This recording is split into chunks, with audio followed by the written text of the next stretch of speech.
Let AI take care of the job of earning money. Hi everyone. This video is about the common misleading claims or tricks we often encounter in copy trading. I believe most of those interested in this video and willing to watch it till the end are likely young people with unstable financial foundations or middle-class individuals for whom every penny matters. If money is just a number to you, or if you're a second-generation wealthy individual, then just hire a professional to manage your investments. That's why I recommend watching this video multiple times and turning your thoughts into personal notes. If you're getting into copy trading, it's probably because you want to change your current situation and find your own treasure. But surely you wouldn't want to get on the ship and realize you'll never be able to get off, right?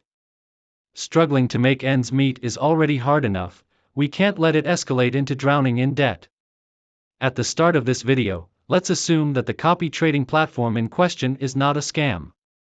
It won't steal your principal, abruptly disappear, or block your withdrawals with technical excuses.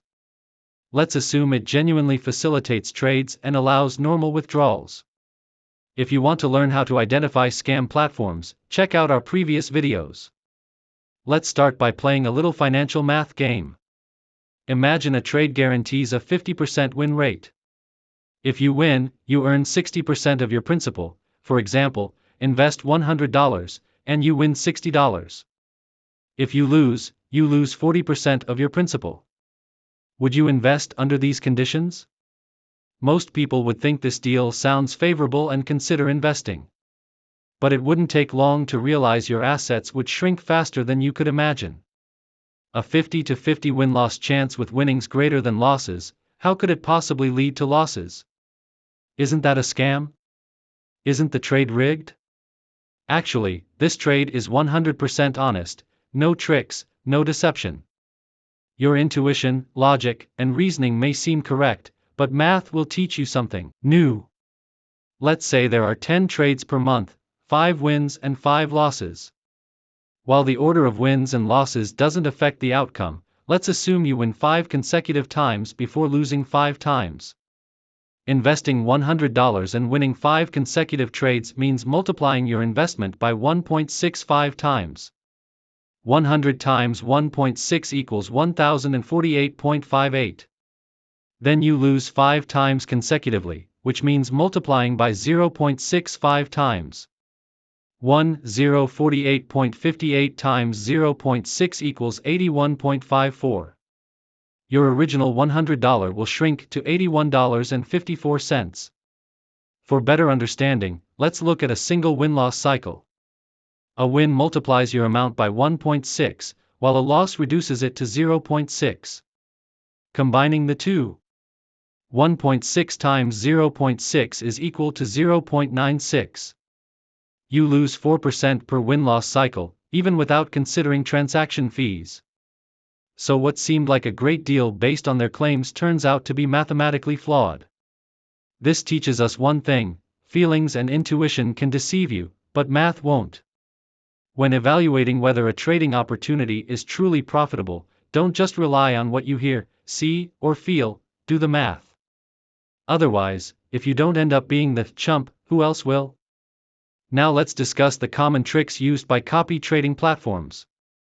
Most copy trading platforms profit from two main sources: transaction fees and a share of your trading profits. For transaction fees, unless they own the trading platform, they rely on commissions from the exchange. These platforms incentivize traders to place as many trades as possible, as higher trading frequency leads to more commission revenue. The second source is profit sharing. For every dollar you earn from copy trading, the platform takes a cut. The typical split is 70/30ths or 80/20ths. For example, if you make $100, you may need to give $20 to $30 to the platform.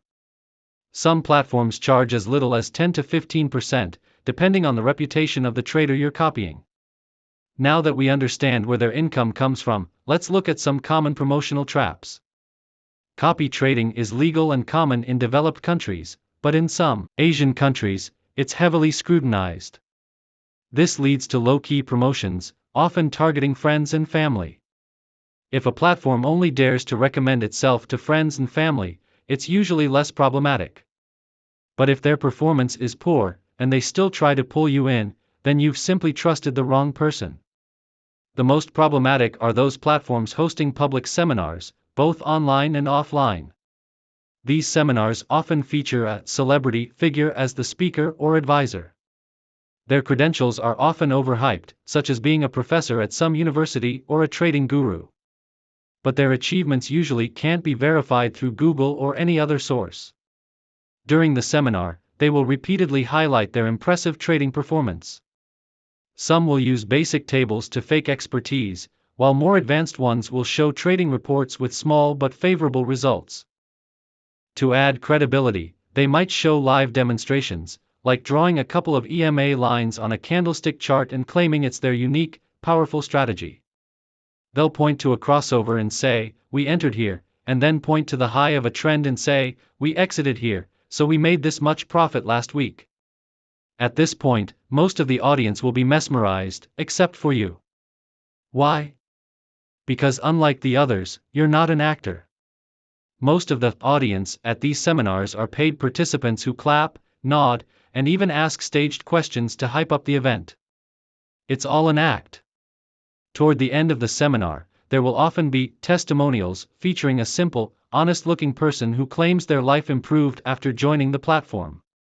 Finally, the guru will announce an exclusive offer, like bonus rewards for deposits or limited slots for joining. Under the emotional influence of the seminar, you might feel compelled to join.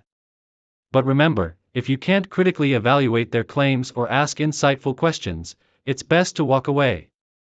People should never invest in fields they don't understand. Many times, be honest with yourself. If you don't understand something, don't pretend you do. If you attend a seminar and cannot ask critical questions or find reasons to doubt, then you should abandon any impulsive or emotional decisions made during the event. If you blindly believe everything a random person says, let me tell you honestly, the only reason you still have your wealth intact is that others have been kind enough not to exploit you yet. Those who use seminars to attract customers are mostly platforms focused on earning commissions from transaction fees. They rely heavily on high-frequency trading to maximize their profits because profit sharing alone might not sustain them. The more users they bring in and the more frequently those users trade, the more commissions they can earn from exchanges.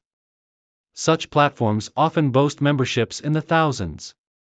On the other hand, platforms relying solely on profit sharing typically don't have a large following. Traders focusing on real trading performance don't have time to host frequent seminars. After discussing the tricks used in seminars, let's talk about the illusions created around trading performance. These strategies are extremely cunning and difficult to detect. Regarding profit sharing, the split ratio is the least important factor. As long as the terms are agreed upon, whether the trader takes 70% and leaves you 30%, or vice versa, it's fine as long as you find it acceptable. After all, without their strategy, you might not even earn that 30%. The main issue lies in how profit sharing is calculated. If profits and losses are settled over a period, like weekly or monthly, it's not a big problem. But if profits are calculated per trade, traps similar to the financial math game we discussed earlier can emerge. For example, let's say the split is 70/30ths, you keep 70%, and they take 30%. In 5 trades, the trader wins 3 and loses 2, with each trade earning or losing $50. If calculated per trade, profits from 3 trades total $150. The trader takes 30%, leaving you $105. However, losses from the other 2 trades total $100, so your net profit is only $5. If profits and losses were settled at the end of the period, your net gain would have been $50, leaving you with $35 after the split. The difference between these two approaches is 7-fold. If this isn't a trick, then what is? Another tactic is the manipulation of unrealized losses, floating losses. Unrealized losses refer to the losses in a trade that hasn't been closed yet. Many copy trading platforms tell clients that unrealized losses aren't real losses, and some even go as far as calling them unrealized gains. In the trading world, while unrealized losses are indeed not finalized, they should still be considered actual losses. When floating losses account for 30 to 50% of your principal, it's a clear sign the platform lacks risk control mechanisms, likely doesn't use stop losses, or sets them at extremely distant levels.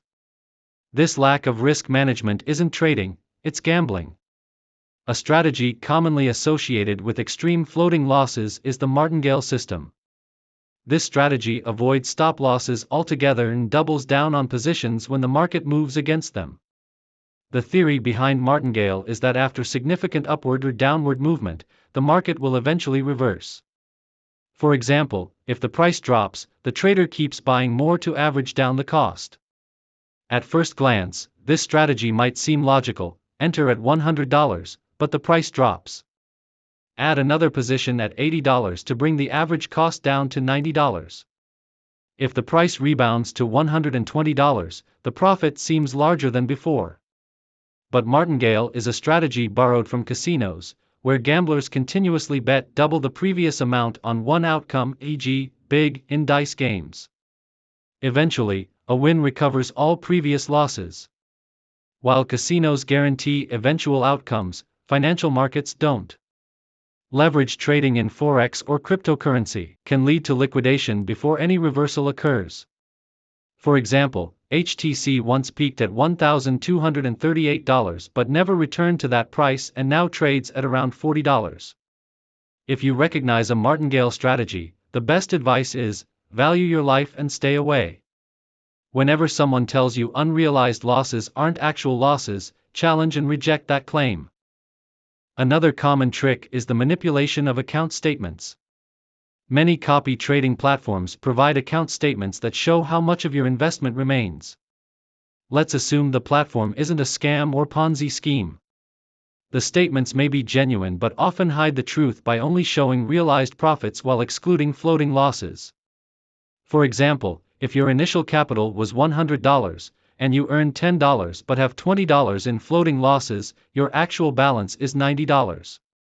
However, many platforms will only show the $10 gain, leading you to believe your balance is $110 while ignoring the $20 loss.